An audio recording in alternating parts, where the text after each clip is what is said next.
c'est carré, si c'est non, arrêtez là. Aussi vite que ça? Bonsoir, messieurs, dames. J'espère que vous êtes bien. Belle bonsoir, bazot. Eh bien, c'est un plaisir pour moi de vous retrouver pour votre libre antenne. Eh bien, ce retour également pour moi de revenir sur Zouk TV. Un grand merci à la direction de Zouk TV, entre autres à Madame Manuela Montlouis. Eh bien, c'est la libre antenne, c'est votre émission. Vous avez la possibilité d'interchanger avec vous, de discuter avec nous. Ce soir, nous avons 4 invités. On vient d'écouter à l'instant Monsieur MC Janik avec Femme Foutou. Bon, pas grave, hein. Vous connaissez le morceau. Et ce soir, la thématique, nous allons parler du consentement. Est-ce que c'est aussi simple que ça?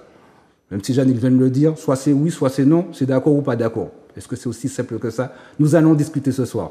Donc, un numéro de téléphone, le 05 96 71 27 07. De toute façon, ce sera marqué juste en dessous. Bon, bonsoir messieurs, dames, comment allez-vous? On va commencer par qui? Qui se lance? Comment vas-tu, Nil? Très bien, très bien. Merci de m'accueillir sur ce plateau. Donc moi, c'est Nil Kivar.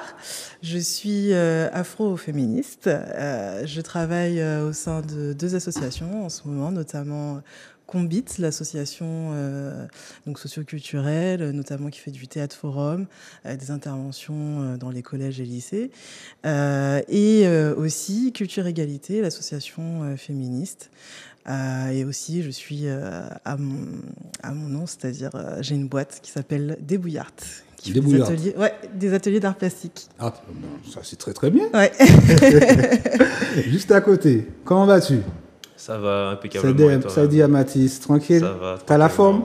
Je suis en forme là, présentement. Et dis-moi. Ouais, je représente les cercles d'hommes. Cercles d'hommes. Qu'on a déjà présenté, c'est une dynamique pour se réunir entre hommes, pour discuter des sujets masculins, des difficultés, et aussi pour faire de l'antisexisme auprès des hommes. On a une fréquence mensuelle en cercle non mixte, donc masculin, mais aussi en fait là on commence à faire des cercles mixtes avec une fréquence mensuelle aussi. Tu as présenté, je crois qu'il y aura bientôt un événement aussi. Ah ouais, il y en a 2 là en octobre. Il y a 2 cercles mixtes en octobre et un cercle non mixte comme d'habitude. D'accord, ok. Ensuite, juste à côté, comment vas-tu, Ralph? Ça va tranquillement? Ça va. Eh bien, la bienvenue, Ralph. Merci. Donc, bonsoir, moi c'est Ralph. Je suis chef d'entreprise, mais je pense que ce soir, je suis là en tant qu'homme. Simplement. Et je pense que c'est utile que les hommes prennent la parole sur ce sujet aussi. D'accord. Le consentement, très important aussi. Exact. Juste à côté, comment vas-tu, Nathalie? Ça va, merci, et toi? Tu vibres bien? Ça va bien? Ça va, je vibre bien. Voilà, alors présente-toi, dis-moi tout. Alors, donc, Nathalie Ratin-Hiro, fondatrice du Centre de développement de compétences Acme Concept, mais également psychopraticienne et thérapeute. Et puis, je suis aussi la secrétaire générale de l'association INES, donc Information sur les naissances et éducation à la sexualité. Et donc, je suis là ce soir pour parler du consentement et c'est avec plaisir que je vais pouvoir échanger, notamment avec les hommes, avec toi aussi, mais avec les hommes, puisque c'est toujours bien de pouvoir partager sur cette problématique. Et puis également avec les téléspectateurs, les téléspectatrices. Exactement, tout à fait. Parce que vous avez la parole, comme je répète encore une nouvelle fois, le numéro de téléphone, le 05 96 71 27 07. Mais il est parti, hein? La thématique, je rappelle la thématique de ce soir, nous allons parler du consentement. Le consentement là, entre l'homme et la femme, la relation. Il y aura une question centrale que je vais vous poser à la fin. Et pour commencer, on va parler du consentement. Donc, donnez-moi votre définition du consentement, s'il vous plaît. Je commence. Ouais, vous avez préparé ça. Alors, ça, voilà. Non, la parole est pour tout le monde. Ok. Alors, la définition... Ta définition à toi. À moi? Oui. Pour moi, le consentement, c'est déjà un consentement éclairé. C'est vrai que ma définition, c'est ça. C'est-à-dire que c'est le fait de dire oui, et un grand oui, et pas un petit oui ou peut-être. Voilà, c'est un accord que l'on donne lorsqu'on a toutes les informations, lorsqu'on a bien compris ce qui est en train de se passer, lorsqu'on est en pleine possession de ses moyens. Et voilà, c'est tout simplement ça. D'accord. Consentement sexuel, hein? Consentement Consentement sentimental. relation homme-femme, comme je Ok, disais. d'accord. Bah déjà, il faut qu'il y ait une proposition qui a été faite. Et c'est lorsque tu acceptes cette proposition, en l'ayant bien comprise. Et le truc sur lequel j'aurais bien aimé qu'on insiste directement, mais après le tour de parole, ça sera sur les éléments en fait, qui constituent ce consentement, pour que ce soit bien clair et qu'il n'y ait pas de malentendu. Je pense aussi, effectivement, l'aspect du consentement, il faut avoir une clarté par rapport à ça. Mais bon, ça, on va en parler pendant l'émission. Ralph, tu te lances? Ma définition, ça sans doute plus simple. Hein. Pour moi, le consentement, c'est la réponse à un stimulus, une question, une sollicitation, en ayant conscience des motivations de la personne qui fait sa demande, qui fait la proposition. Quoi. D'accord. Alors moi, ma définition s'aligne un peu plus avec celle de Ralph. C'est-à-dire que même si effectivement il est important de clarifier les choses, j'ai pour habitude de dire que tout ce qui s'énonce clairement a le mérite de ne laisser place à aucune ambiguïté. Mais je crois que le consentement, surtout dans la relation homme-femme, doit aussi tenir compte des expressions implicites. Donc il y a ce qui se dit et qui doit être formulé de manière très claire, très explicite. Mais le consentement doit aussi, dans une certaine mesure, tenir compte de l'implicite. Donc, à mon niveau, je crois qu'il faut aussi aborder cet aspect du consentement. Et puis ne pas se contenter de ce qui est dit par rapport aux facultés de chacun, en fait. Tu as parlé du consentement implicite, tu as parlé également de l'explicite. Effectivement, il y a plusieurs consentements. Il y a le consentement préalable, le consentement continu, le consentement révocable, le consentement libre et volontaire, le consentement éclairé, je crois que tu l'as parlé aussi, le consentement d'incapacité, le consentement à l'âge approprié. Voilà. Donc il y a beaucoup. C'est-à-dire que j'ai vu que la définition de consentement, c'est très court. Mais en termes de différents consentements, il y en a beaucoup. Et selon vous, est-ce que le consentement est-il décelable? Est-ce que le consentement Est-il décelable? Moi, je pense que il est décelable, oui, puisque il doit être cherché activement. Donc, ok, on peut faire travailler son intelligence sociale pour comprendre en fait qu'une personne consent, mais de façon non verbale, puisque c'est toi qui as parlé tout à l'heure de relations de séduction. Mais là, par contre, il faut que le cadre soit très clair. Puisque, encore une fois, si c'est une interprétation, c'est là qu'il va y avoir des problèmes. D'accord ? Donc, si effectivement on est dans un type de relation de séduction, donc les deux sont à égalité. Hein, les deux sont à égalité, les deux ont le même degré de lucidité, etc. Il n'y a pas d'état de conscience altéré, il n'y a pas de personne qui ignore des choses et l'autre qui... Voilà, ok, on est dans un rapport d'égalité. Oui, on est dans un jeu de séduction. Il n'y a pas de oui explicite, verbal qui a été dit, mais tout le reste est clairement exprimé. Mais là, du coup, Jonathan, j'ai envie de dire que c'est un petit peu caché toutes les situations dans lesquelles il y a justement les problèmes là qu'on va mettre en place, qu'on va mettre en lumière aujourd'hui, parce que justement, il y a des gens qui jouent avec ça. Qu'est-ce que ça veut dire, séduction? Le mot séduxer en latin, détourner du droit chemin. Donc, il y a un peu de manipulation aussi derrière ça. Ouais. Alors, moi, manipulation, on est d'accord qu'il me semble qu'on en avait déjà discuté. Tu es dans la manipulation à partir du moment où tu ne dis pas clairement quelles sont tes intentions. Donc, si tu veux vendre un truc, si tu veux faire ton enfant faire un truc et que tu sais qu'il va te saouler parce qu'il ne va pas le faire, etc., effectivement, tu vas manipuler les gens. Donc, ok, c'est un terme qui est neutre. Maintenant, en fait, le problème qu'on veut mettre en lumière, c'est qu'il y a des gens qui sont dans une dynamique de prédation au lieu d'être dans un rapport de séduction. Donc ils vont cacher des choses parce qu'ils savent très bien et qu'ils anticipent que la personne en face d'eux ne voudra pas. Donc du coup là on entre dans autre chose et ils vont réussir à obtenir par exemple un rapport sexuel ou quelque chose comme ça et la personne en face en fait n'a pas dit non. Et ils vont dire que comme elle n'a pas dit non, elle a dit oui. D'accord ? Donc c'est pour ça qu'il faut décrypter les choses point par point, tu vois. Donc oui, ça se décèle. Mais attention, parce que c'est là qu'on rentre dans le flou, tu sais. Dans le jeu de la séduction, il y a du flou, c'est ça qui est bien. Mais justement, en fait, il y a des gens qui rendent ce truc-là malsain. Alors, je veux réagir à ce que tu as dit par rapport à la séduction. J'ai eu la prudence de dire au départ que tout ce qui s'énonce clairement a le mérite de ne laisser place à aucune ambiguïté parce que effectivement, et c'est pourquoi la loi est aussi carrée sur le consentement, il faut que ce soit un oui enjoué, franc et audible et qu'il n'y ait aucune ambiguïté sur l'interprétation qu'on peut faire de ce oui. Mais moi, je vais au-delà de la relation sexuelle, je m'intéresse à la relation simplement humaine. Et moi, je crois que dans une relation, les personnes évoluent, les personnes grandissent.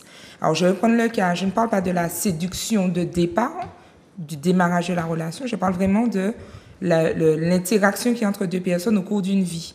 Et je crois qu'au fur et à mesure de ce qu'on peut connaître de l'un ou de l'autre, on a une communication qui va changer. Et moi, je n'ai pas du tout un regard négatif sur la manipulation. Au contraire, je la perçois comme un outil de communication. Maintenant, effectivement, s'il s'utilise dans une dynamique de nuire, forcément, c'est négatif. Mais s'il s'utilise dans la dynamique de convaincre, pour moi, je n'y vois pas de problème. Et c'est pourquoi je pense qu'il faut faire très attention à cette notion de consentement. Effectivement, il faut que ce soit un oui clair, un oui enjoué, etc. Mais lorsqu'on analyse le fonctionnement, je prends le cas d'une famille, de personnes qui sont mariées depuis 50 ans ou 40 ans, ou je sais pas, peu importe, et qui mettent en place certaines routines, certaines habitudes, etc., il peut y avoir effectivement des moments où on va faire le point pour exprimer clairement ce qu'on accepte et ce qu'on n'accepte pas, mais il y a aussi le fil de la vie, en fait.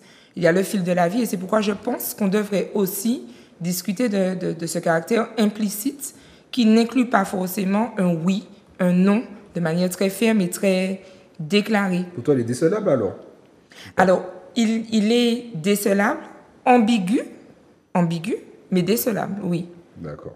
Pour se protéger, protéger l'autre, l'intérêt c'est de dire j'ai eu l'impression que tu étais d'accord. Alors, je ne parle pas de l'agression sexuelle, je ne parle pas du viol, je ne parle pas de toute action qui pourrait induire l'intégrité physique ou morale de quelqu'un.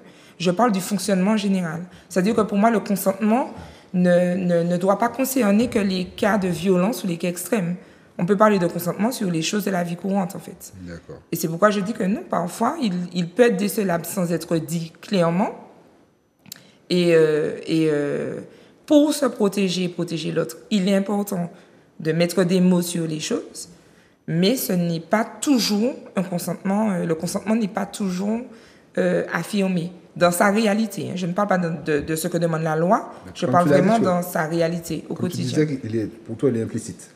Il peut être implicite. En tout cas, il y a une forme de consentement qui s'exprime de manière implicite, oui. D'accord, ok. Pour moi, ça dépend quand même de la personne, de son background. En fait, pour une même personne, pour deux personnes différentes, une même attitude ne veut pas dire la même chose. C'est ça. Donc, pourquoi on va se dire « Ah, ben, je décèle un consentement ici pour cette personne », on ne peut pas le reporter sur une autre. Pareil, une attitude qui implicitement consent à quelque chose le mardi, ça va peut-être pas être le cas le jeudi, le vendredi, le samedi, le dimanche, etc. Donc, du coup, là aussi, dans le jeu de la séduction, il faut faire attention parce qu'il y a cette zone grise, en fait. Il y a cette zone grise.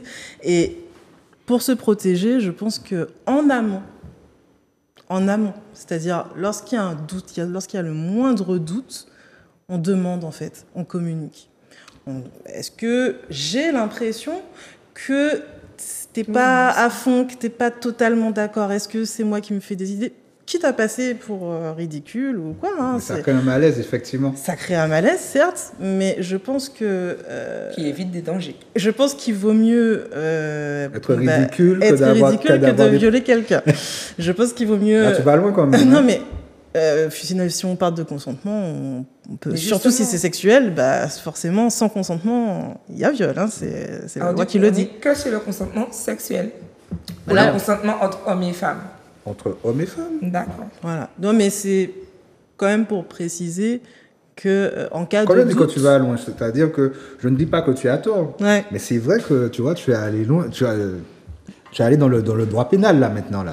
Tu vois, c'est par rapport à ça. Parce qu'on n'est pas... Ouais, en même temps, la frontière, c'est vrai qu'elle est mince. Elle est mince. Et puis, les risques, en fait, derrière, sont considérables. En fait, on peut basculer vite. C'est ce que je veux dire aussi. La zone grise est... On va en parler. On va en parler à travers des anecdotes et puis également... En plus, tu as annoncé la prochaine question. Mais bon, Ralph... Écoute, moi j'ai l'impression d'avoir un prisme différent parce que mais il le faut, dès le départ on a parlé de relation, donc de consentement dans la relation et pour moi en fait je suis peut-être sur un petit nuage mais le cœur de la relation, si c'est la bienveillance, on va chercher à déceler le consentement, donc oui il devrait être décelable de façon franche et directe. Puisque si on part sur une relation saine et bienveillante, on ne va pas chercher pour les sujets compliqués ou qui peuvent avoir des conséquences, à contourner, détourner. Vous voyez ce que je veux dire? C'est par quel chemin? Voilà. C'est par quel chemin. Mais, bon, nous Kazaï, tu vois, dans la ZA, il est souvent implicite, du moins. Comment faire alors pour décoder entre un oui et un non d'une personne à l'autre? Je veux bien réagir à cette question parce qu'en fait, c'est précisément la difficulté et c'est là où j'invite quand même à faire attention. Alors, pour que ce soit clair pour les téléspectateurs, pour toutes les personnes qui m'écoutent et qui réagiront, le consentement est je dirais obligatoire. C'est-à-dire qu'à partir du moment où tu ne respectes pas la volonté de quelqu'un, forcément, tu ne respectes pas son intégrité morale, tu ne respectes pas sa personne. Donc, c'est non négociable, je suis d'accord. Mais je pense qu'il ne faut pas non plus se cacher dans une... Il y a aussi une tendance, parce que c'est très en vogue en ce moment, c'est nécessaire, c'est urgent de traiter cette question du consentement, mais c'est aussi très tendance, et on a tendance à mettre tout dedans et à tout mélanger.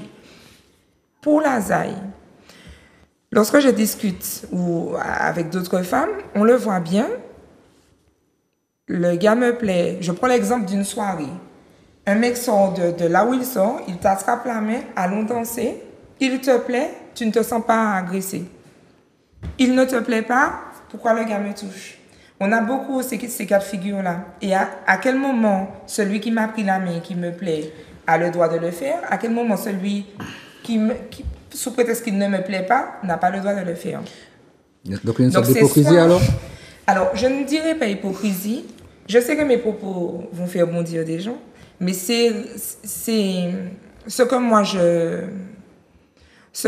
je dénonce, c'est cette facilité à tout mettre dedans et à ne pas tenir compte de, je dirais, c'est-à-dire que le problème, les conséquences du non-consentement sont tellement violentes et ont créé tellement de dégâts qu'on est devenu ultra catégorique au point de ne rien accepter. Limite paranoïaque? Peut-être pas paranoïaque, mais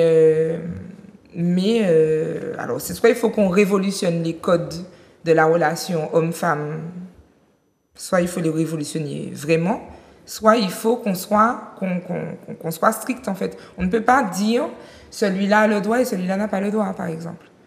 Parce qu'il y a des femmes qui fonctionnent comme ça. C'est-à-dire qu'en fonction de si l'homme me plaît ou pas, je me sens agressée ou pas. Alors que ça peut être strictement la même démarche. Et c'est ce qui, pour moi, va à un moment donné poser problème. Il y a des hommes aujourd'hui qui disent clairement « je ne sais plus comment faire ». Je ne sais plus comment faire.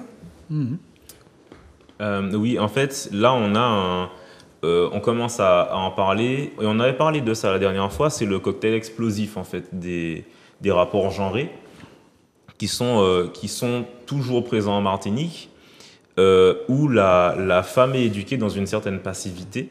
Tu sais, on avait parlé de la respectabilité pour les femmes et de la réputation pour les hommes, avec les hommes qui sont éduqués à être des conquérants, à être des transgresseurs et à prendre en fait ce qu'ils ont besoin de prendre, et les femmes qui ont une certaine passivité, qui ne doivent pas exprimer leur sexualité, etc. Donc le cocktail, c'est ça, c'est que déjà nous, quand on était jeunes, on nous a éduqués en fait à transgresser, à ne pas forcément chercher le consentement et à y aller, en fait. D'accord ? Il y a une barrière, il faut la franchir. Il y a cette fille-là, tu sais pas trop si elle veut parler avec toi, bah, tu vas lui parler quand même, en fait. Tu vas imposer ta présence. Et tu veux son numéro, tu veux sortir avec elle, ou que sais-je, en fait, et ben, tu vas aller conquérir ça, en fait. Et la fille, elle ne doit pas faire ça. Elle doit pas venir t'inviter à danser. Enfin, tu te souviens, on a grandi sur la même ligne. Et en fait, ça fait que ben, nous, on est particulièrement éduqués à ne pas spécialement faire attention au consentement. Et les filles sont particulièrement éduquées à ne surtout pas être trop entreprenantes. Donc si jamais tu commences à intégrer ces choses-là et à pousser bien comme il faut pas, tu vois, ben en fait, le fait que la fille ne dise rien, le fait que la fille fasse des papillotes avec les yeux, enfin tu vois, j'utilise les clichés pour que ce soit bien visible pour tout le monde. Mais en fait, nous, la fille, elle nous parle pas, elle vient pas nous parler, elle nous regarde même pas. Ben en fait, non, c'est pas un signe de désintérêt en fait. C'est juste que nous, on va continuer à faire notre truc comme prévu, tu vois.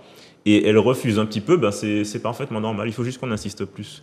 Je schématise, puisque généralement à la trentaine, c'est des choses qu'on a un petit peu mises de côté, tu vois, mais en début de vingtaine, on était en plein dedans.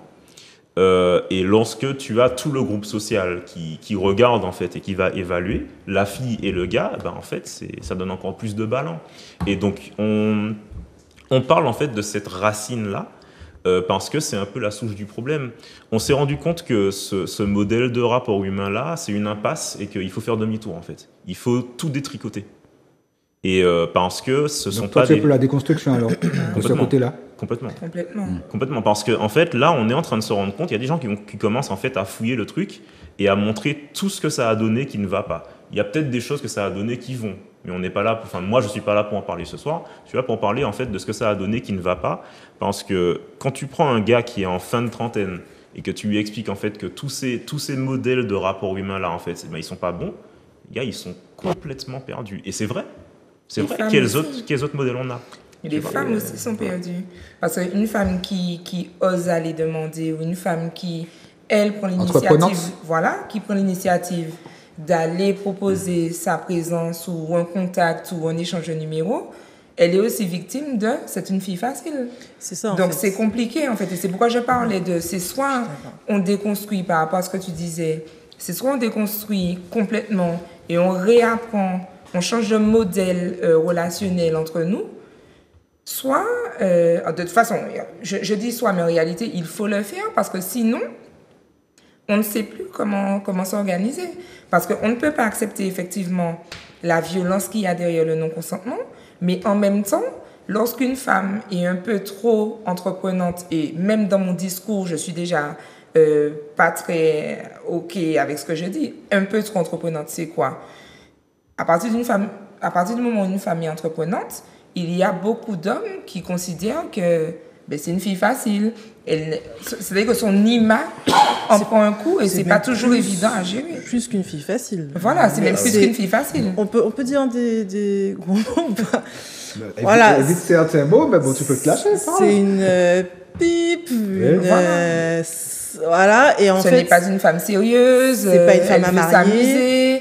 C'est voilà. pas la femme avec qui on va faire des enfants. C'est pas la femme à qui on va présenter maman, etc.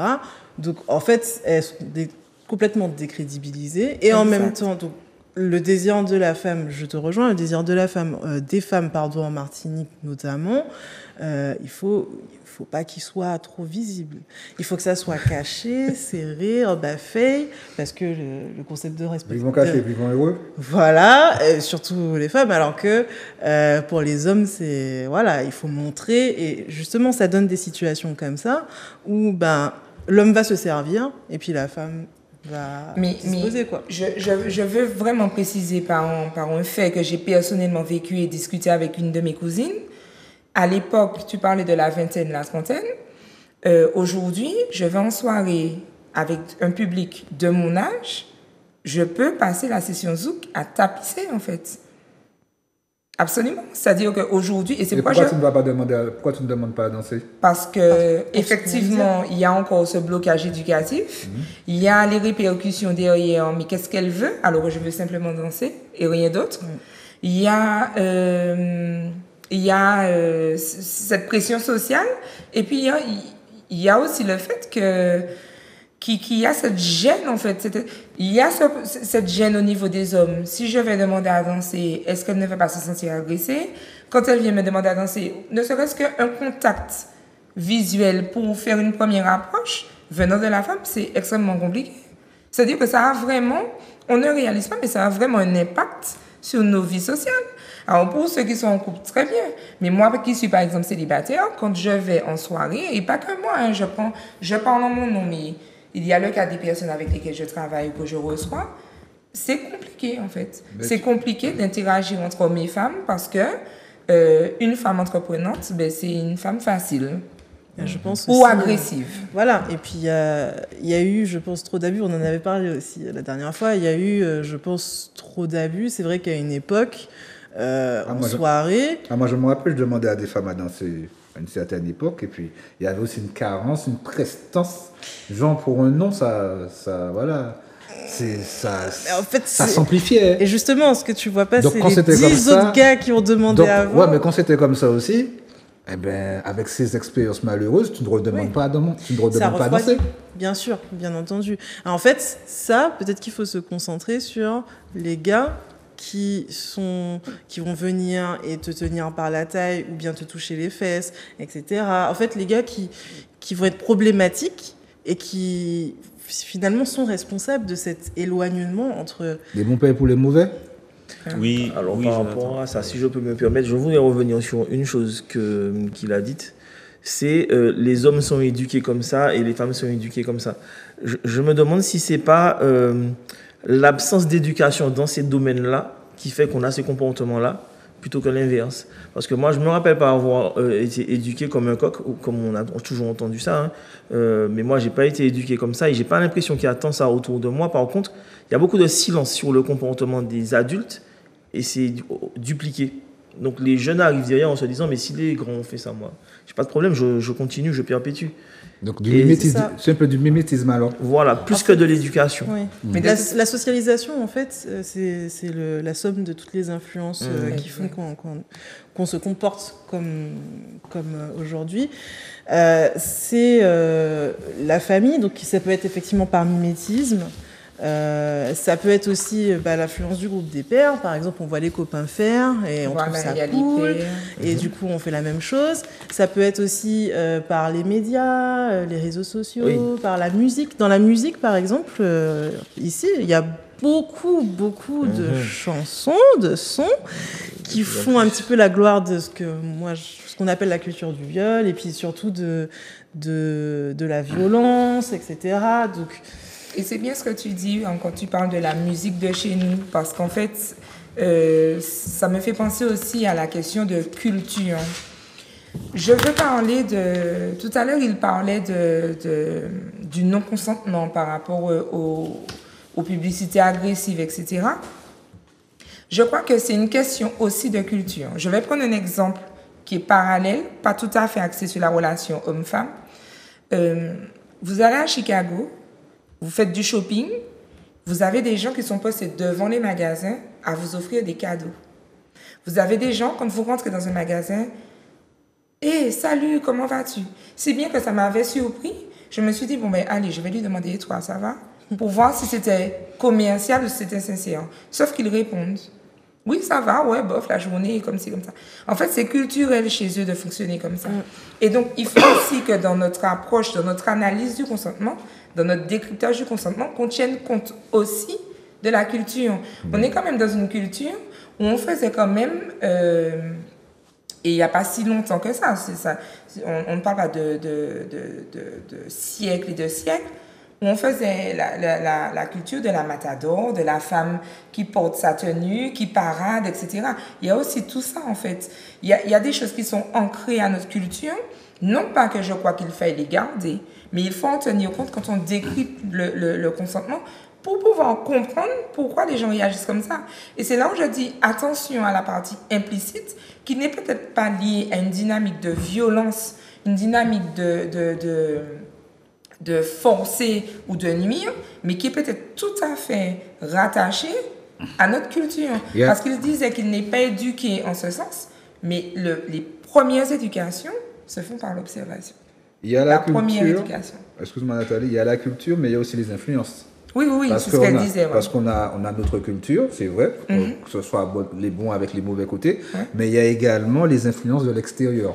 À travers le cinéma, à travers la musique aussi, puis, mais surtout par rapport au cinéma. Et puis les réseaux sociaux aussi. Voilà. Et il y a aussi au niveau historique, en fait. Ça, on a tendance à oublier qu'au niveau de la loi, il n'y a pas si longtemps, par exemple, il y avait le concept de chef de famille. Le quartier familial. Voilà. Ça a été aboli en France en 1990. Donc, c'était il y a 33 ans. C'était il y a très tard. Le devoir conjugal a été aboli en 1990 et le chef de famille, la loi a été supprimée en 1970.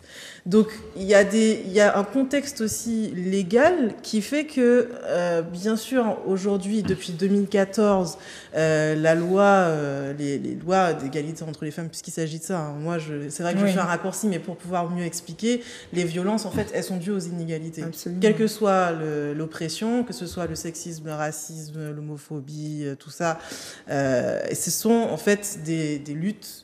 Des rapports de domination. Des rapports de domination. Tout à fait. Donc, plus il y a un écart entre les deux, et plus ça va être violent. Et puis, en fait, les hommes, là, dans le cas de ce thème du consentement, seront dans l'impunité quelque part. Parce qu'il n'y a pas si longtemps que ça, c'était pas légalement permis. Mais le mot consentement, dans la législation française, le terme n'est pas inscrit dans la définition également du viol de majeur.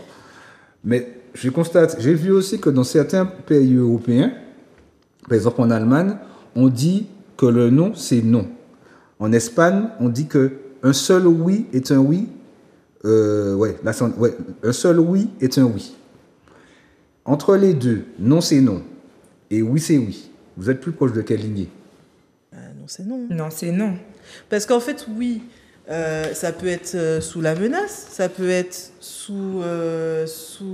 avec du chantage, ça peut être sous alcool, ça peut être sous drogue, ça peut être...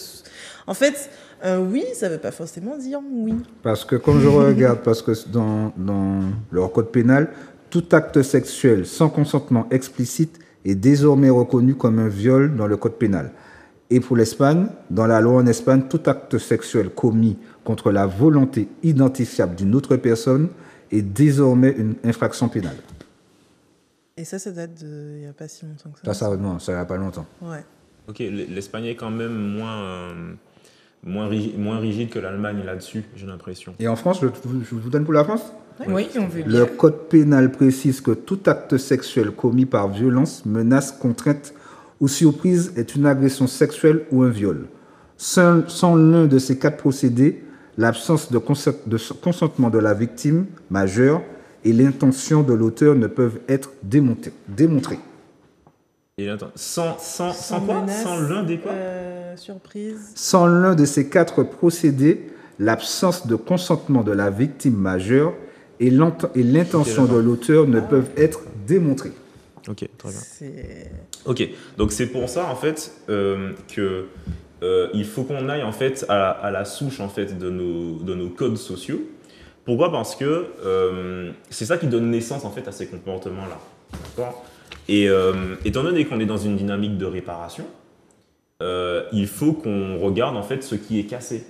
Tout à l'heure, tu parlais des femmes qui effectivement n'acceptent plus de danser le zouk. Ok, pourquoi est-ce qu'elles n'acceptent plus de danser le zouk ? C'est parce que si c'est des gens qui aiment danser le zouk, pourquoi est-ce qu'elles arrêtent de danser le zouk ? C'est parce qu'il y a eu des abus et qu'en fait, une femme qui accepte toutes les danses va subir beaucoup d'abus et va avoir quelques bonnes danses. Donc un être humain intelligent, au bout d'un moment, en fait, il arrête de se faire du mal, en fait. D'accord ? Non. Donc, pour régler le problème, il faut qu'il n'y ait plus d'abus. Non. D'accord ? Donc, le parallèle que j'essaie de faire avec ça, c'est que dans les dynamiques du consentement, ok, on voudrait que ça reste toujours dans la subtilité, que ça reste dans le jeu de séduction avec des choses qui sont très relatives, très floues, tu sais, avec ce jeu-là, tu vois. Le problème, c'est que les personnes qui abusent, comment est-ce que tu fais pour les attraper ? Comment est-ce que tu fais pour prouver qu'elles ont abusé ? Puisqu'en fait, ce sont des choses qui sont floues, en fait. En fait, tu peux pas. Et au bout d'un moment, en fait, les abus continuent. Voilà. Donc, effectivement, moi, j'aurais bien aimé qu'on puisse librement avoir des rapports complètement en freestyle entre nous, mais en fait, ça n'est pas possible. Et à un moment donné, en fait, il faut régler ce problème-là. Pourquoi c'est pas possible? Parce qu'il y a des prédateurs. Et que les prédateurs, en fait, pour prouver que ce sont des prédateurs, il faudra se lever tôt, puisque les choses ne sont pas cadrées. Je suis un peu un empêcheur de tourner en rond. Je trouve on est parti dans une tendance très prédateur. Elles sont où les prédatrices? Parce que l'homme aussi, parfois, subit l'absence de consentement dans certaines situations. Ok. Alors, les prédateurs et les prédatrices. Alors, il y a effectivement des prédatrices, ça c'est indéniable. Après, les violences sexuelles s'opèrent majoritairement des hommes vers les femmes et en fait 99% des violeurs sont des hommes, y compris les viols sur hommes, y compris les agressions sexuelles sur enfants, etc. Donc oui, effectivement, il y a des prédatrices et c'est vrai qu'elles sont peut-être mieux cachées puisque du coup on les attend pas. Voilà, parce que dans les stéréotypes, c'est l'homme le prédateur, etc. Et d'ailleurs, le langage, le champ lexical de la séduction, c'est souvent lié à la chasse ou à la guerre. On part chasser, voilà, une petite biche, une petite poulette, etc. Enfin, c'est souvent le champ lexical de la chasse. Oui, souvent. Après, je réfléchis rapidement, mais il me semblait que si on remonte loin, on remonte très très loin, l'histoire de Samson et Dalila, c'est vieux, mais c'était ni chasse ni guerre, c'était séduction pure, l'homme désarmé face à une femme et la femme le démolit, quoi. On le retrouve, cet exemple-là se retrouve énormément dans la littérature française.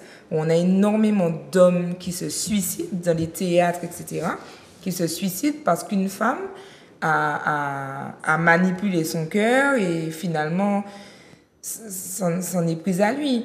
Moi, je me fais aussi la défenseuse des femmes.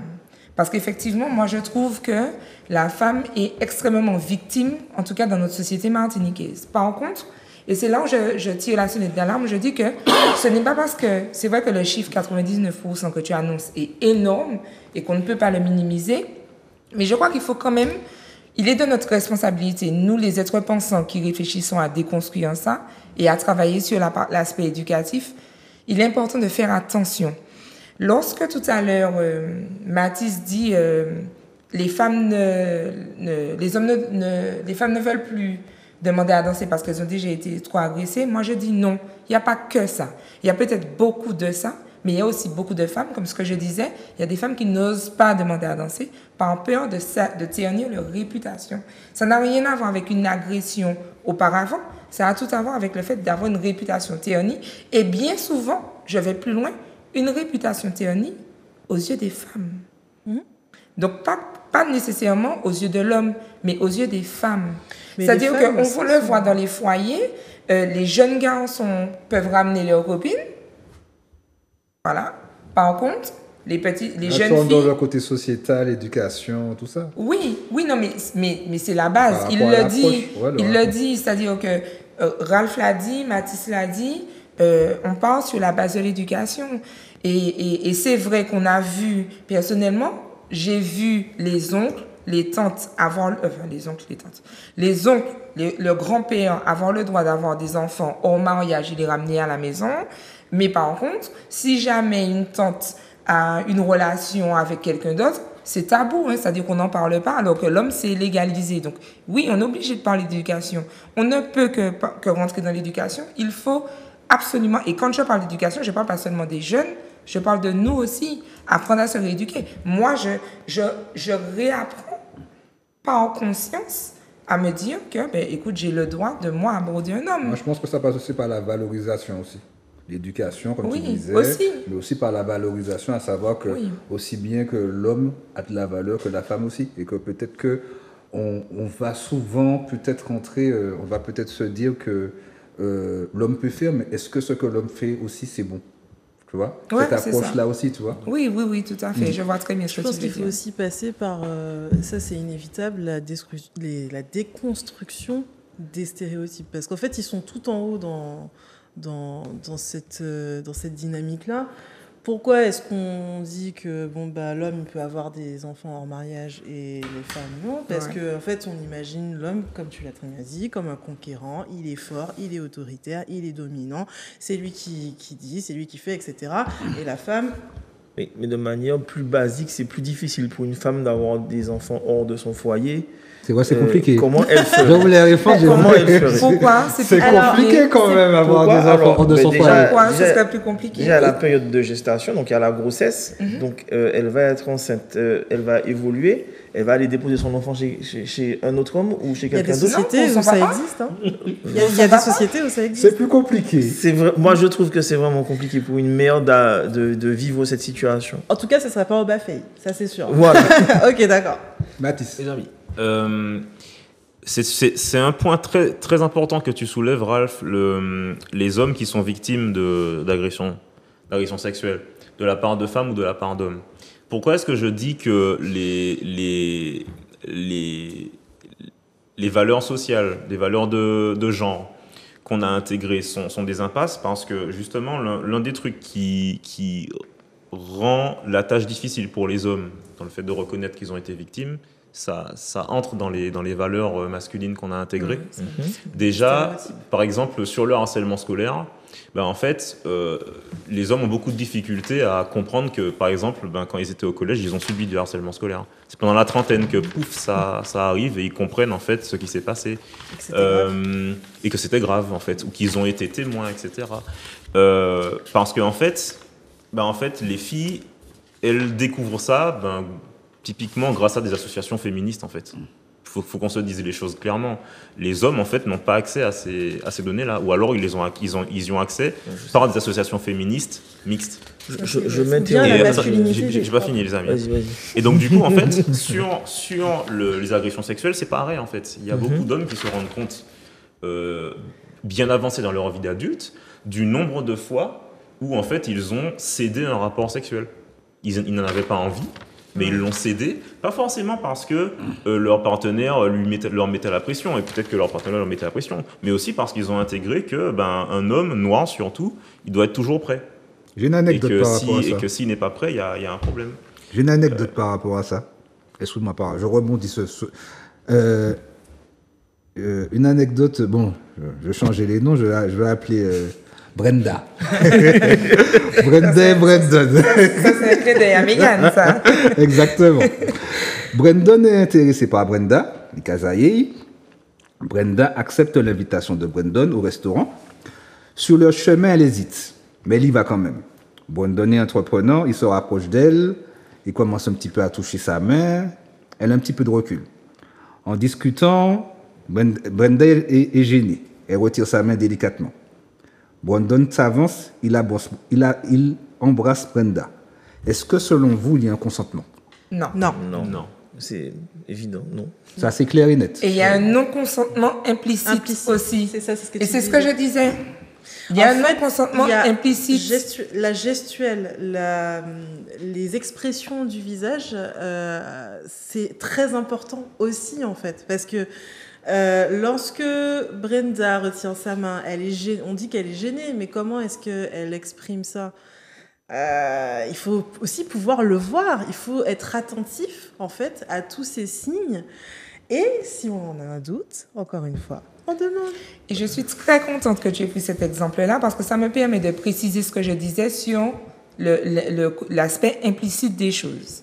Là, tu as pris le cas où le non-consentement de Brenda était implicite. Et là, la solution, ce serait que Brandon lui demande « Je peux t'embrasser? Ça te gêne que je te prenne la main ?» Et à ce moment-là, les choses sont claires. Donc, on a levé le voile de l'ambiguïté. Il n'y a plus de feeling alors. Mais justement, je reviens sur ça. Mais non, mais là, il y a un non-feeling là. Oui, j'ai compris. Et c'est là où je veux parler du consentement implicite, pas du non-consentement, du consentement implicite. Alors, je pose la question, est-ce que si quand Brandon lui tient la main, elle saisit l'occasion et que quand il essaie de l'embrasser, elle l'embrasse sans dire « Attends, Brandon, oui, je le veux ». Est-ce qu'il faut qu'elle s'arrête et qu'elle lui dise « Je le veux ». Qu'est-ce qu'on doit faire en fait? Et c'est là où je dis qu'il faut... Et puis tu parles de l'expression du visage, ce qui se traduit, mais encore une fois, il y a des niveaux. de compétences cognitives, éducatives, des habitudes, des expériences qu'on a eues qui vont faire qu'on va traduire la démarche. C'est précisément pourquoi j'ai pris l'exemple des États-Unis. Moi qui ne suis pas habituée, ou en Martinique, quand tu rentres dans un magasin, il faut limite dire à la vendeuse « Excusez-moi de vous déranger ». Alors qu'aux États-Unis, on m'accueille « Bienvenue, comment vas-tu ?» Moi, je me suis posé la question par rapport à ce que je connais de ma société, de ce à quoi je suis habituée. Je me suis demandé, c'est quoi? C'est une technique commerciale ou il est sincère? Mais quand j'ai fait 3-4 magasins pour tester, pour vérifier qu'effectivement on me répond, que celui-là me dit ça ne va pas, celui-là me dit ça va, celui-là me dit bof, moyen. Ils sont vraiment comme ça. En tout cas, ceux que j'ai rencontrés, je réalise, j'ai une autre interprétation de la chose. Mais j'ai quand même eu cette démarche sociologique, si on peut le dire ainsi, d'aller vérifier. Mais il y a plein de gens qui ne se posent pas la question. Il y a plein de gens qui ne se posent pas ces questions-là. Soit parce que ça ne les intéresse pas, soit parce que ça ne stimule pas leur intellect. Ou soit parce qu'ils n'ont pas été éduqués dans ce sens. Il y a une étude qui a été faite justement sur la capacité des hommes et des femmes à reconnaître des expressions, des émotions, juste en lisant le visage de quelqu'un. Et effectivement, les femmes... Je vais résumer, hein, évidemment. Les femmes savent très bien lire les émotions non verbales et les hommes, beaucoup moins, en fait. Excusez-moi, messieurs, dames. Quand j'ai posé la question, le consentement est-il décelable? C'était pas forcément tout le monde. Il y avait quand même de l'ambiguïté. C'est-à-dire C'est ambigu. Non, quand je disais qu'il y avait de l'ambiguïté, il y avait oui, non, tu vois. Mais tant que c'est pas clair, c'est ambigu. Tant que c'est pas clair, c'est ambigu. Là, en fait, il n'y a même pas de débat dessus. Et même légalement, il faut que le consentement soit un oui enjoué. Il faut que ce soit, c'est-à-dire qu'il faut même pas que ce soit un oui. Il faut que ce soit un oui qui réponde à des critères. Il faut que ce soit, c'est pas oui. Ouais. C'est pas oui, si tu veux. C'est un oui enjoué pour être sûr. Et c'est là où ça rend les choses compliquées. Et c'est pourquoi je prenais l'exemple du couple qui vit ensemble depuis des années et qui évolue, qui changent de mode de communication, qui traversent des épreuves, qui apprennent à se connaître. Alors, c'est vrai qu'on parle du couple, mais je vais parler d'amis. Ton meilleur ami, ta meilleure amie. Parfois, la personne ne t'a même pas répondu, que tu arrives à déceler si ce que tu viens de proposer est plutôt OK ou pas. Alors, bien sûr, il faut attendre le consentement pour ne pas qu'il y ait de débat, mais n'empêche qu'il est décelable. Maintenant, est-ce qu'il est utilisable tant qu'il n'est pas affirmé de manière claire? Je ne sais pas. Je pense que non. Il n'est pas exploitable. Je ne peux pas dire « tu m'as dit oui si tu ne m'as pas dit oui ». Par contre, il est décelable. Il y a aussi un truc que je voudrais amener, c'est que sur tout le spectre qui va du fait de parler gentiment avec quelqu'un jusqu'à fonder un foyer avec cette personne, dans le spectre de la séduction, tu vois, dans le spectre de la séduction. En fait, le gars, en fait, il va au restaurant, c'est ça, avec sa compagne, ok. Elle peut être d'accord pour aller au restaurant ensemble, elle peut être d'accord pour qu'on se tienne la main ensemble, mais ne pas être d'accord pour qu'ils s'embrassent maintenant. En fait, elle est d'accord pour un certain nombre de trucs, mais elle n'est pas d'accord, par exemple, pour qu'ils couchent ensemble là tout de suite dans les 10 minutes, tu vois. Or, on peut avoir une relation avec une personne où on est au restaurant là, mais la personne serait d'accord pour qu'on couche ensemble dans 10 minutes. Et tu vois, là, le consentement, il faut savoir pourquoi précisément aussi. Décoder, et peut-être que décoder d'un oui et de non d'une personne à l'autre. Voilà. Au début. Il y a un exemple aussi qui revient souvent dans le rapport homme-femme, c'est bon, puisque je t'ai payé un verre, ça veut dire que tu consens à la suite, en fait. Souvent. En fait... Quelle tranche d'âge? C'est peut-être une question de tranche d'âge, mais c'est un truc implicite, justement, et c'est pour ça, d'ailleurs, que beaucoup d'hommes vont essayer de payer des verres, etc. C'est pour essayer de... Ça marche encore, ça? Maintenant qu'il y a eu MeToo, j'ai pas l'impression, tout ça... Non, c'est surtout que l'association est faite dans le cerveau de beaucoup de gens encore. Le fait de rendre la personne redevable et le fait de générer du désir chez cette personne, il y a toujours des gens qui font l'association, en fait. Et lorsque, effectivement, ça ne fonctionne pas, il y a sincèrement une incompréhension. C'est pas la mauvaise foi, hein. C'est que des gens vont sincèrement se demander mais comment ça se fait? Et ça, d'après vos sources, ça touche toutes les strates de la population? Parce que je suis un peu Tu parles du verre ou tu parles de l'association entre le fait d'être redevable et le fait de... Les deux. Moi, je me suis jamais retrouvé à aller au restaurant pour la première fois avec une femme et puis me dire, ça y est, ce soir, c'est cuit. Toi C'est bien. Mais il y a beaucoup de gens comme moi, en fait. Je connais pas mal de gars comme moi. C'est bien. Le problème, en fait, c'est que là, on est en train de parler de choses qui sont problématiques et typiquement, les choses problématiques, les gens vont les taire. Par exemple, sur tous les... il est où le fameux gars qui ne prend pas de douche avant d'aller en soirée? Il est où le fameux gars qui va parler aux filles n'importe comment dans la rue? Vous en connaissez? Il y en a beaucoup. J'en J'en croise. Tu les connais? Tu discutes avec eux? Je ne vais pas donner de nom, mais j'en connais moi, 2-3 qui... Alors, c'est pas ce que tu dis, mais après, en général, les personnes qui en discutent sont des personnes qui ont envie de faire évoluer ça ou qui sont conscients, en fait, et ça revient à ce que je disais, et ce que tu disais toi aussi quand tu parlais de souche, effectivement, il faut qu'on touche à l'éducation. On a mené, alors chez ACME, on a mené un stage de développement personnel pour les adolescents durant les vacances. Et le stage comprenait une partie éducation à la sexualité. Et on a été vraiment... je ne sais même pas c'est quoi le terme, si c'est surprise ou choqué. En tout cas, on a quand même pu constater que des jeunes garçons de 13-14 ans ont une vision très... ils banalisent beaucoup, en fait, l'agression sexuelle. Ouais. Ils banalisent beaucoup, ils se vantent en disant « je suis un prédateur, c'est comme ça, je suis fort, j'ai des filles, c'était moi le boss ». En fait, ils ont vraiment cette façon de faire au point de tenir la fille, on parle de jeunes de 13-14 ans, entre 14 et 17 ans, disons, au point de dire que si ça n'a pas fonctionné, c'est à cause de la fille. Oui. Si je n'ai pas réussi, c'est à cause de la fille. Et ils sont effectivement dans cette posture de prédateur. Oui, en tout cas, chez les jeunes, ça se ressent. J'ai fait le même constat, du coup, dans les interventions en milieu scolaire et en centre aéré, où j'ai déjà entendu des choses du genre oui, mais si la fille se balade en jupe, c'est normal qu'elle se fasse violer. Ou bien, oui, mais en même temps, quand vous voyez deux beaux steaks comme ça, c'est normal qu'on ait faim, en parlant de femmes. Des propos où voilà, on se dit... Macasteak et Kinder. Je ne sais pas si toi, tu as entendu parler du Kinder. Macasteak et Kinder. On est en fait sur des propos où je pensais qu'en 2023, on avait dépassé ça. Et en fait, non, pas du tout. Et pour rebondir sur ce que tu disais, et toi aussi, où il est le fameux gars qui perpétue toutes ces choses sur les femmes? Bon, je pense qu'il y en a plusieurs quand même, hein, puisque une femme sur 6, dans le rapport de Nous Toutes en 2020, sur la question, une femme sur 6 a vécu son premier rapport comme non consenti ou non désiré. Un autre chiffre, une femme sur 3 déclare qu'elle a déjà eu un rapport non consenti. D'où sont tes sources? De Nous Toutes. Vous pouvez regarder sur Internet. Nous Toutes, c'est une association féministe qui a fait une enquête sur 100 000 femmes, quand même. 100 000, ok. Voilà. Une association martiniquaise?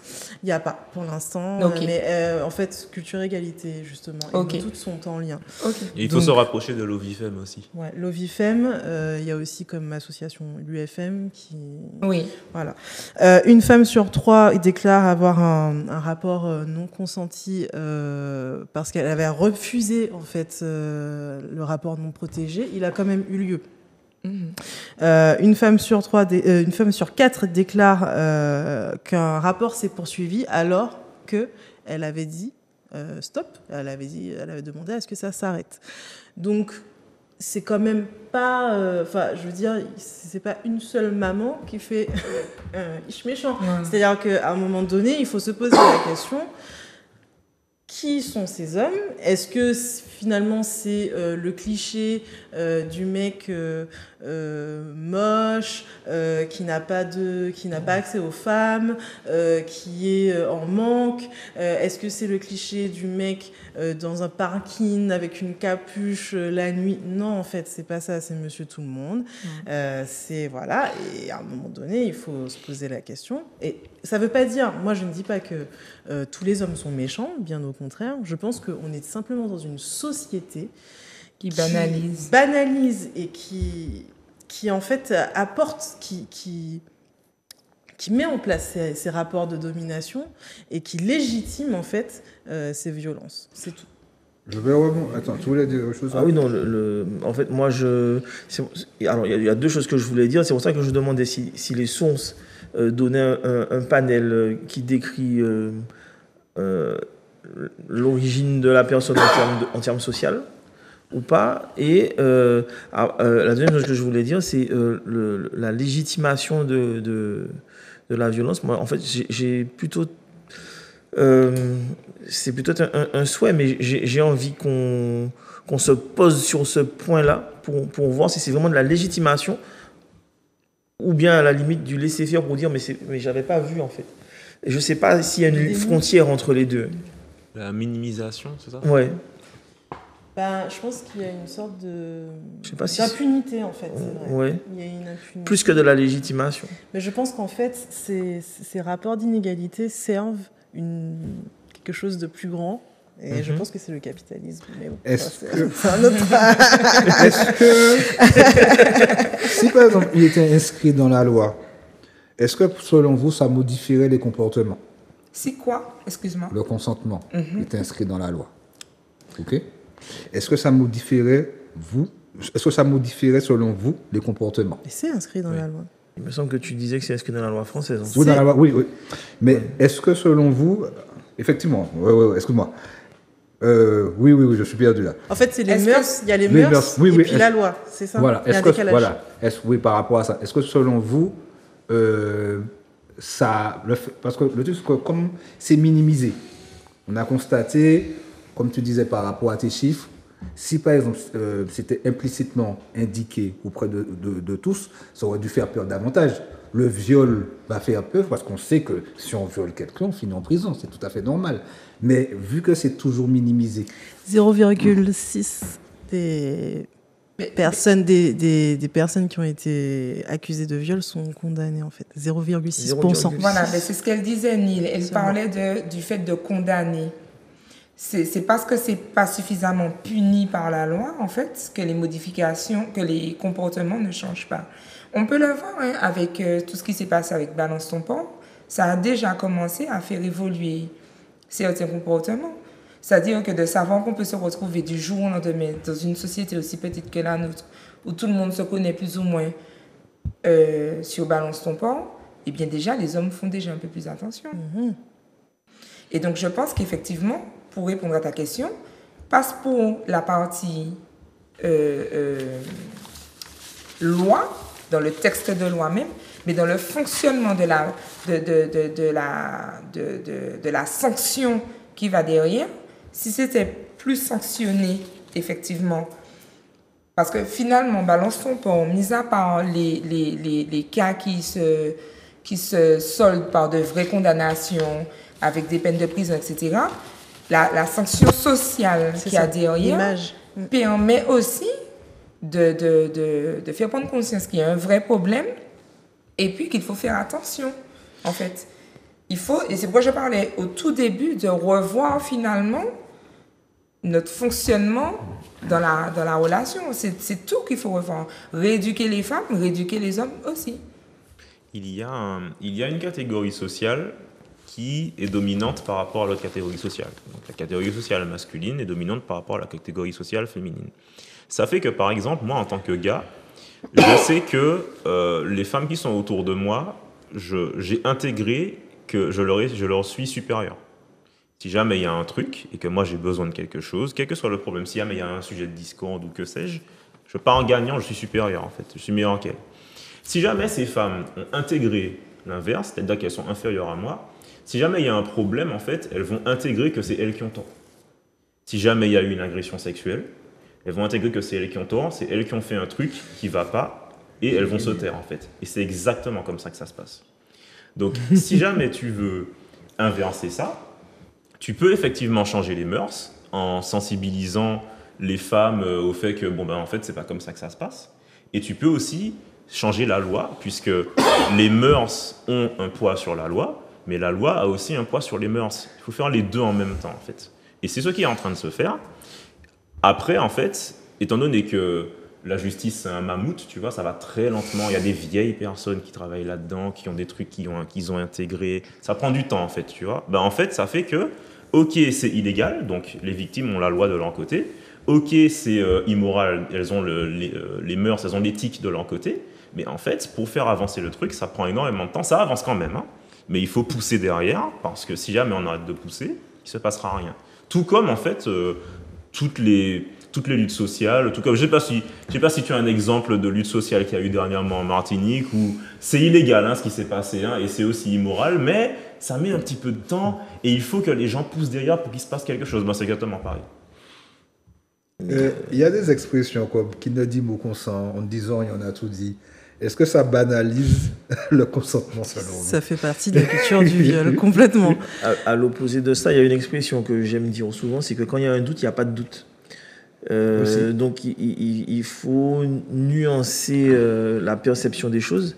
Si une femme est face à un homme et qu'elle ne donne pas son consentement de manière explicite, l'homme, normalement, il devrait se dire, j'ai un petit doute, est-ce que j'ai bien été clair ou est-ce que j'ai bien été compris avant de franchir une certaine limite. Et tu parles de sanctions, tu parles de droit, tu parles de loi. Moi, je pense que la première marche qui est défaillante aujourd'hui, c'est celle de l'éducation. Je vais rebondir sur ce que tu dis parce qu'effectivement, je vois bien que... Alors, peut-être que ça va faire réagir, mais dans l'éducation des jeunes enfants, par exemple, on a du mal à se dire l'enfant, c'est un individu à part entière et en fait, il faut aussi respecter son consentement. Le consentement n'est pas que sexuel, hein, je précise. Voilà. Ce n'est pas qu'une histoire de sexualité, mais ça commence aussi là. Par exemple, souvent, je vois des parents, surtout avec les petites filles, un petit peu moins avec les garçons, fais un bisou à tonton, fais un bisou à papy, fais un bisou à mamie, etc. Et l'enfant ne veut pas. On va lui dire, si, il faut que tu fasses un bisou parce que sinon ça va rendre mamie triste ou bien... Et en fait, là, on lui apprend quoi, en fait, à l'enfant ? Quelque part, c'est plus important de faire plaisir plutôt que de respecter ses limites. Mais du coup, ça paraît tout bête, hein, mais ça commence aussi par là. C'est dès l'enfance, en fait, apprendre aux petits humains que le consentement c'est important. Par exemple, il y a des zones où on n'a pas le droit de me toucher, il y a des zones où c'est ok, j'ai le droit de dire non, j'ai le droit de refuser et je serai écoutée. Tu vois qu'à une certaine époque, le non au niveau parental c'était compliqué. Ouais, et du coup, ça engendre une société où le non ne peut pas être entendu. Parce que je regardais, il y avait aussi la règle des 3C. Se connaître, c'est-à-dire connaître ses désirs, ses fantasmes et tout, communiquer, le verbal et le non-verbal, et s'assurer du consentement, avoir conscience que celui-ci peut être remis en cause à chaque moment. C'est ça qu'on a pu dire tout au long de l'émission. Ouais. J'ai envie de rajouter, c'est-à-dire que j'ai envie de parler de l'empathie. Développer l'empathie chez chacun de nous peut être une réponse à la prise en compte du consentement, selon vous. Est-ce qu'en mettant de l'empathie, ça peut peut-être rajouter peut-être des points de convergence dans le couple? Pas dans le couple, mais entre l'homme et la femme. Ou est-ce que c'est appris l'empathie? Est-ce que tout le monde est capable de faire preuve d'empathie? Parce que c'est un trait de caractère. On parlait aussi peut-être de déconstruire pour reconstruire sur certaines bases aussi. Et puis, oui, et puis le problème de parler d'empathie, ça revient à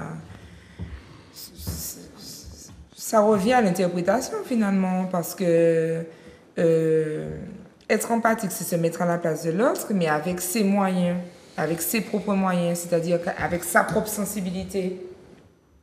Donc, ça revient à la question d'explicite implicite. Finalement, même l'empathie ne résout pas le problème. Je viens de réfléchir à une chose. Est-ce qu'on peut faire preuve d'empathie quand la personne qu'on a face à soi, si on lui fait du mal, par exemple, ça nous donne du plaisir? C'est pas possible. Et je pense que les prédateurs... Je parle de perversion. Les prédateurs se mettent dans cette position-là. Je ne vais pas m'occuper de ce que l'autre personne ressent, parce qu'en fait, je prends mon pied. Et en fait, il faudrait casser l'apparentie prise de plaisir en faisant du mal avant de chercher l'empathie. En fait, je suis d'accord dans le sens où il y a toute une part de la population qui est dans cette dynamique en fait de prédation et de perversion. Ouais, alors la perversion, c'est effectivement le plaisir de faire du mal à l'autre en fait. C'est prendre du plaisir à voir l'autre souffrir. Et du coup, est-ce que ces personnes sont capables d'empathie ? Moi, je ne pense pas. Et c'est là où il faut faire attention parce que la perversion, c'est pathologique.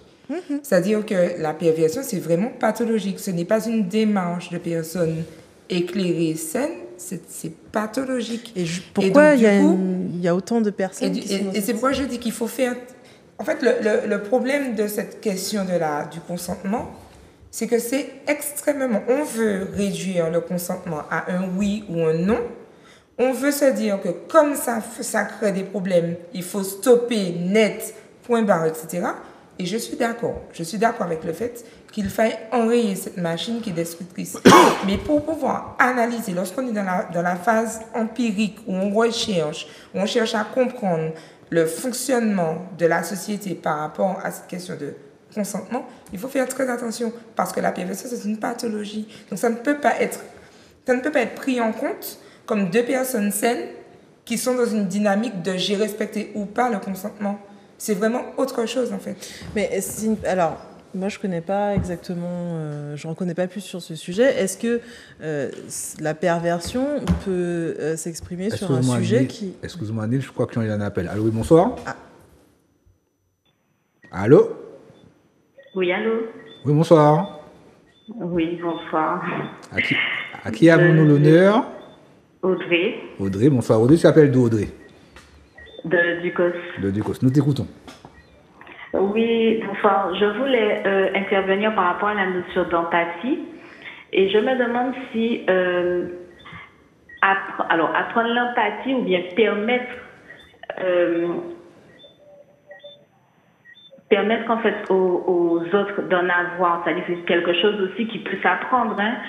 Donc, est-ce que ça permettrait justement d'améliorer les relations hommes-femmes et justement de comprendre d'avoir des clés de compréhension concernant le consentement de l'autre, c'est-à-dire la notion de l'empathie par rapport à l'autre et pas forcément par rapport à nous qui sommes blessés. Non. Être empathique, apprendre l'empathie aux autres dès le plus bas âge, de façon à ce qu'ils puissent déceler le consentement ou le non-consentement chez l'autre. Je pense que c'est quelque chose en plusieurs parties et qui doit se passer en même temps. Je pense qu'effectivement, apprendre aux plus petits à ne pas faire aux autres ce que je n'aimerais pas qu'on me fasse, et puis aussi à savoir poser les limites. Mais ça, c'est pas de l'empathie, ça c'est du respect. C'est-à-dire qu'on peut apprendre à quelqu'un à respecter, à intégrer la notion de respect, à intégrer le fait que ma liberté s'arrête là où commence celle de l'autre, mais l'empathie, ça ne s'apprend pas. C'est comme si je dis, je sais pas moi, une phobie, ça ne s'apprend pas. Sauf si on est dans la construction mentale avec les programmations, mais l'empathie, ça ne s'apprend pas. C'est un trait de personnalité. Il y a des personnes qui sont empathiques et grâce à cette empathie, arrivent à respecter l'autre et à ne pas lui faire du mal. Il y a des personnes qui ne sont pas du tout empathiques et qui, grâce à la notion de respect, sont capables de respecter quelqu'un d'autre et de ne pas lui faire du mal. L'empathie, c'est un trait de caractère. Quelqu'un aime le chocolat, ça ne s'apprend pas à aimer le chocolat. C'est-à-dire que vous n'aimez pas le chocolat, vous n'aimez pas le chocolat. Ce sont vos papilles. On peut être influencé aussi. Alors, on peut être influencé, tout à fait, bien sûr. Mais je veux dire que, et c'est là où je dis qu'il faut faire attention, l'empathie, tout comme la perversion qui est pathologique, ce sont vraiment des choses qui sont intrinsèques à la personne de sa constitution, qui vont être développées ou pas par l'éducation qu'on va donner, mais qui ne sont pas à la base inclus dans chaque personne. Ça n'appartient pas à tout le monde. Il y a des personnes qui sont de tempérament jovial, des personnes qui sont... c'est vraiment... Ça n'a rien à voir avec l'éducation. Ma question, c'est pourquoi est-ce que dans une société, du coup, est-ce que les hommes sont justement tous des prédateurs pervers ou quoi? Non, ou est-ce que non, c'est justement... En fait, peut-être qu'il y a comme tu dis, il y a des influences, ça c'est sûr, mais peut-être qu'on peut influencer positivement. Absolument. Voilà. Il y a même des hommes qui souffrent de leur mauvais comportement. Bien sûr. C'est-à-dire qu'ils se sentent condamnés par rapport à la pression sociale de leur environnement à devoir agir d'une façon qui ne les convient pas. La masculinité toxique. Voilà. C'est comme ça que ça s'appelle. Moi, voilà ce que je propose. Je ne crois pas spécialement que les hommes aient, au niveau de leur cerveau et dans leur ADN, une moins bonne capacité d'intelligence émotionnelle que les femmes, ou une moins bonne capacité empathique que les femmes, puisque j'associe l'empathie à l'intelligence émotionnelle. Je voulais dire tout à l'heure l'intelligence sociale, mais celle-là, c'est déjà très codifié. Il se trouve qu'on a découvert qu'on est dans une société de répression émotionnelle, notamment dans les valeurs masculines. C'est ça. Dès le plus jeune âge pour les petits-enfants. Donc comment est-ce que tu veux qu'un petit humain à qui tu as appris à réprimer ses émotions, plutôt que d'apprendre à les analyser en profondeur et aller très très loin dans la précision de ce qu'il ressent, comment est-ce que tu veux que cette personne-là fasse preuve en fait de la moindre intelligence émotionnelle, encore plus lorsque tu l'éduques à considérer que l'autre personne de l'autre sexe lui est inférieur en fait et qu'il a tel pouvoir sur lui. C'est exactement la même chose que demander à un blanc d'être empathique envers des noirs dans une société raciste. C'est exactement pareil. L'enfant ne pourra pas faire ça en fait. Et le résultat, il va être Tu dis qu'il ne peut pas alors?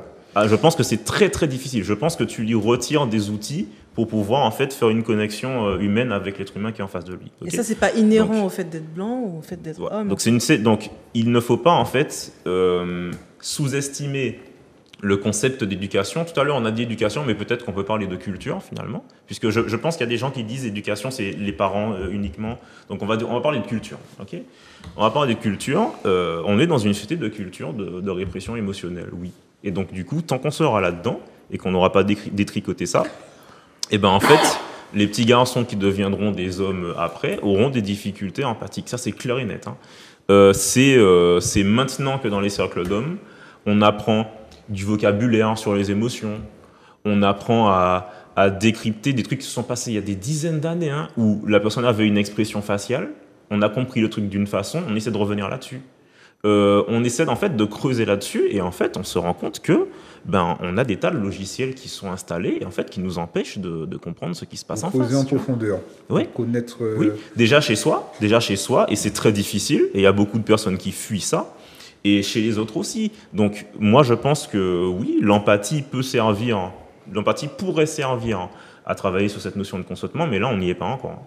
On n'y est pas encore et là c'est triste, mais je crois que codifier les choses, c'est un bon moyen de temporiser, parce que là, pour l'instant, les dingueries qui se font à cause de ce non-respect, en fait, de cette non-considération du concept de consentement et du consentement décelé ou non décelé chez l'autre, c'est grave. Et en fait, là, je suis un petit peu dans une dynamique d'urgence, si tu veux. Je pense que ça commence effectivement au moment où, j'ai souvent entendu ça, un petit garçon est tombé par terre, il commence à pleurer. Ah, arrête de pleurer, t'es un homme. T'es un homme, ou bien ouais, fais pas comme ma mère, etc. En fait, tout ça, c'est les stéréotypes. Hein. T'es censé être un homme, donc t'es censé être fort, donc t'es pas censé pleurer. C'est toi qui es censé protéger, etc. En fait, ça paraît ancien, mais c'est bien en train de revenir. Je confirme que... Je suis père de 3 garçons. 3 garçons assez dynamiques, voire même un peu surexcités. Et j'avoue, quand il y en a un qui se fait mal, j'arrête les pleurs. Je dis stop. T'es sûr que pleurer, ça va résoudre ton problème là tout de suite? Parce qu'en fait, tu t'es blessé au pied, il y a une entaille, on fait quoi? On attend que ça arrête de saigner ou bien on bouge quelque chose, quoi?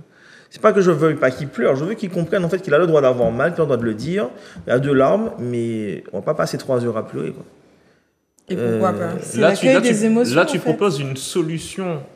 On parlait de répression émotionnelle. Oui, là, c'est juste arrête de pleurer. Pourquoi j'ai ce mode de fonctionnement, en fait?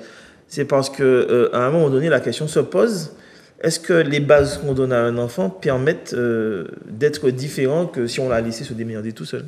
Oui. Un enfant qui passe 3 heures à pleurer parce qu'il a un petit bobo, moi je pense que c'est parce qu'on ne lui a pas dit que si tu as mal, tu peux dire autre chose que pleurer. Crier, pleurer, ne permet pas aux gens de comprendre ta douleur tout de suite. Alors, en fait, on associe pleurer à être faible. C'est aussi ça le problème. Mais dans le cas qu'il présente, moi, je pense qu'on peut associer les deux, en fait. On peut associer, trouver une solution et pleurer. Et accueillir. Il y a d'ailleurs des thérapies comme la thérapie, tu as parlé de crier, par exemple, la thérapie primale, où on passe par le cri pour évacuer des émotions.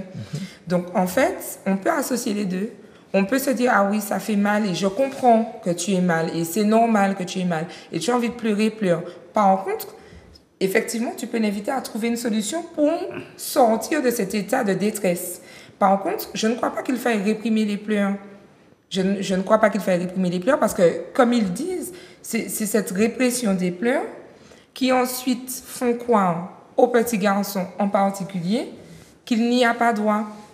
On le voit, en tout cas, les hommes que je reçois, ils ont énormément de mal à dire « ça m'embête ».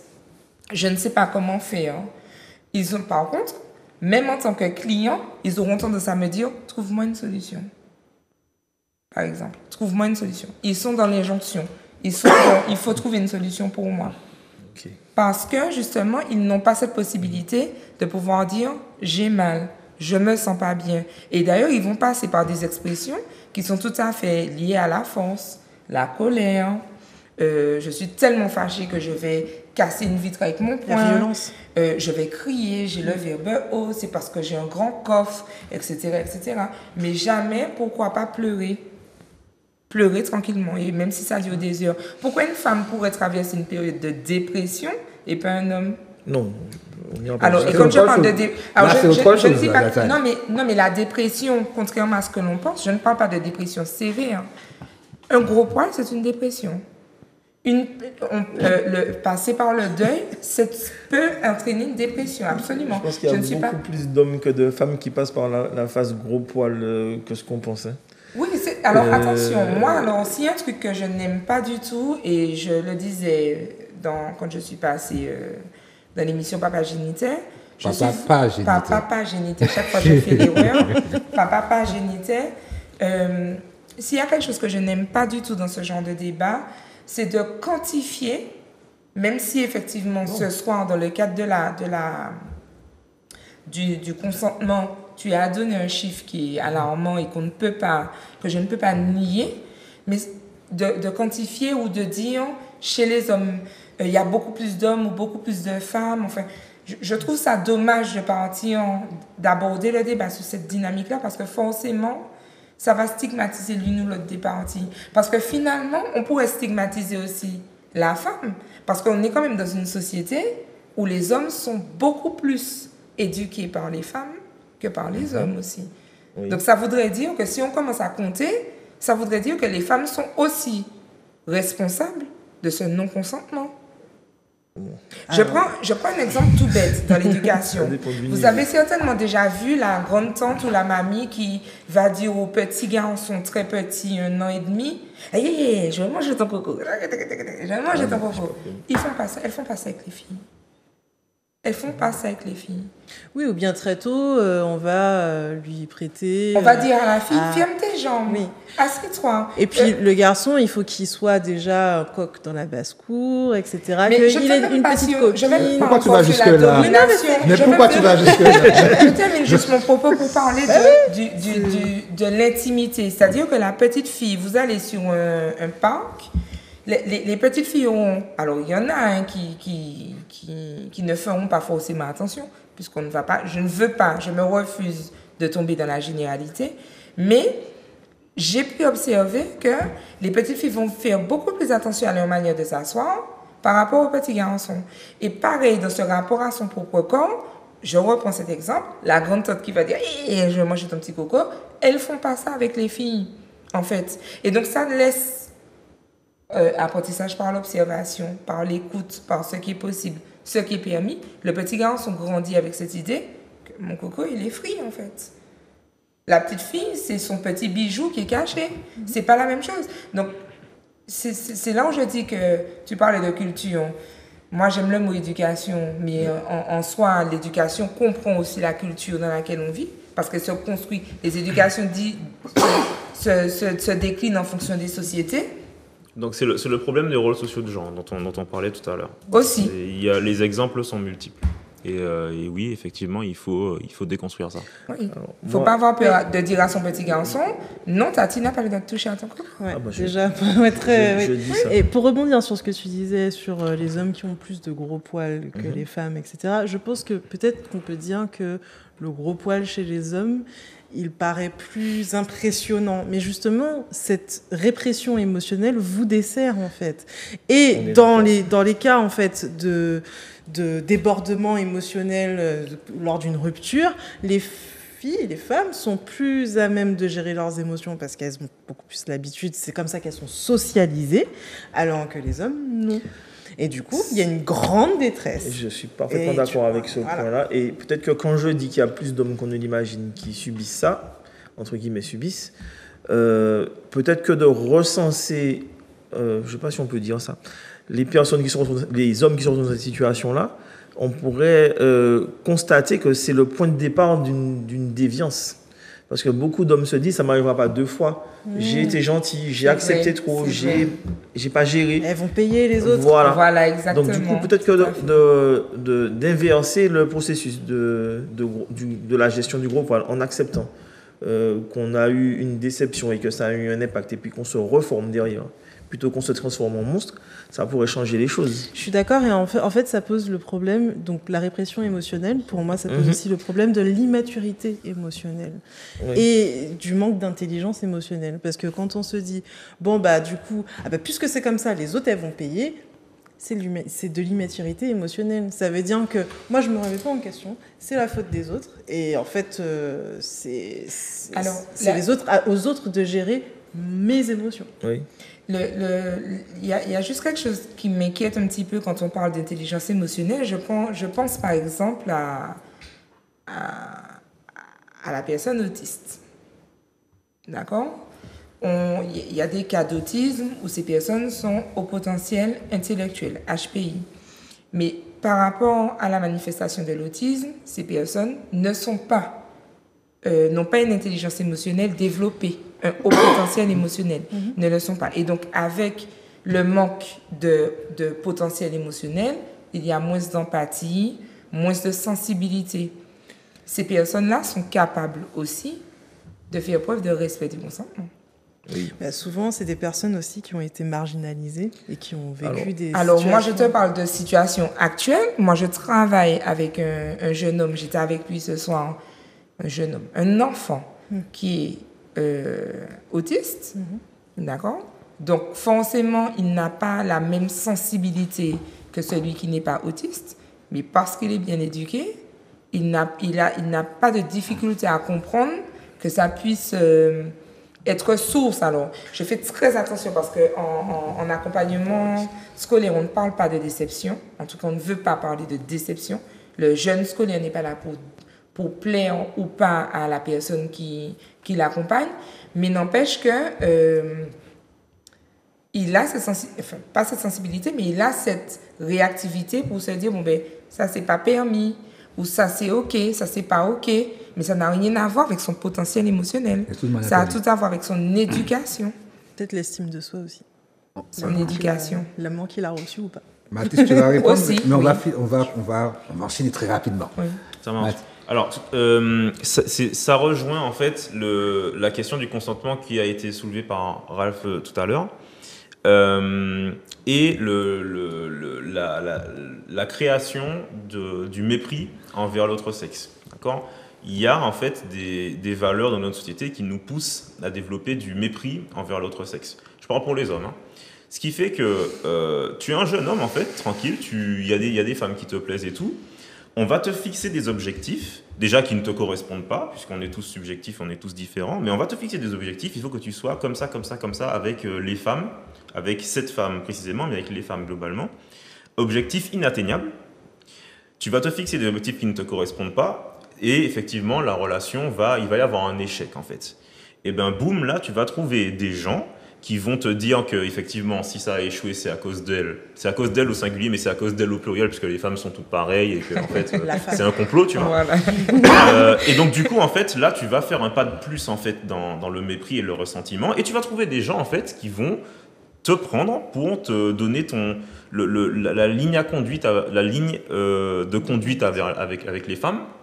Et c'est là que tu vas sombrer, effectivement, dans une misogynie un peu plus structurée et où tu vas te radicaliser avec comme carburant en fait ton limbé en fait, tes frustrations, ton limbé, le fait de te comparer avec les autres. Tout ça c'est très bien goupillé et il y a alors les trentenaires, quarantenaires sont le creux de la vague, mais vous avez vu que avant nous, il y avait quand même quelques degrés et après nous, ça recommence en fait à devenir chaud parce qu'il y a les réseaux sociaux qui sont arrivés entre-temps et qu'effectivement sur les réseaux sociaux, il y a des modes d'influence qui sont extrêmement puissants qui font que effectivement les hommes vont avoir encore plus de difficultés aujourd'hui à gérer un gros poil que nous lorsque on était dans la période la plus chaude à ce niveau-là.